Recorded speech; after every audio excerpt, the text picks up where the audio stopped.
तूने मेरे सनम, दिल तोड़ दिया तूने मेरे सनम। मैं पीता हूँ भुलाने को दिया जो गम, प्यार में धोखा मिल गया हमको, छोड़ के जाएंगे हम अब सनम को, छोड़ के जाएंगे हम अब सनम को।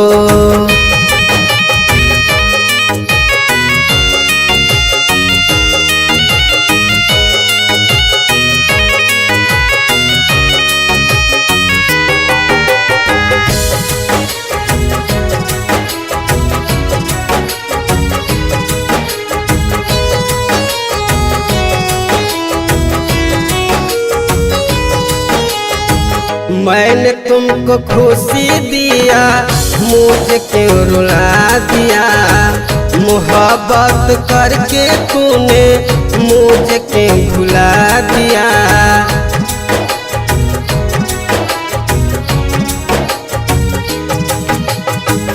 मैंने तुमको खुशी दिया, मुझे क्यों रुला दिया, मोहब्बत करके तूने मुझे क्यों भुला दिया। मैं किया नहीं तुमसे मोहब्बत कम, तूने मेरे दिल को दर्द दिया, जिएंगे न हम, कल से हम लगाए अब राम को, छोड़ के जाएंगे हम अब सनम को, छोड़ के जाएंगे हम अब सनम को।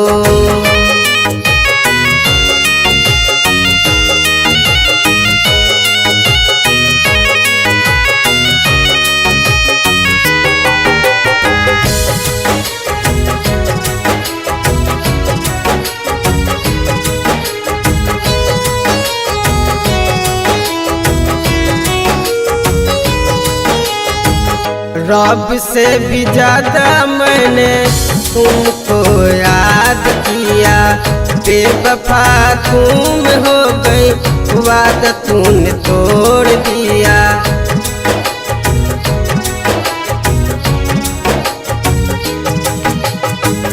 रब से भी ज्यादा मैंने तुमको याद किया, बेवफा तुम हो गई, वादा तूने तोड़ दिया।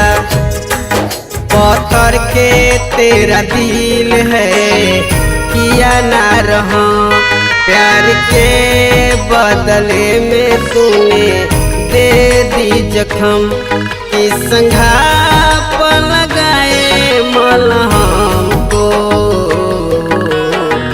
छोड़ के जाएंगे हम अब सनम को, छोड़ के जाएंगे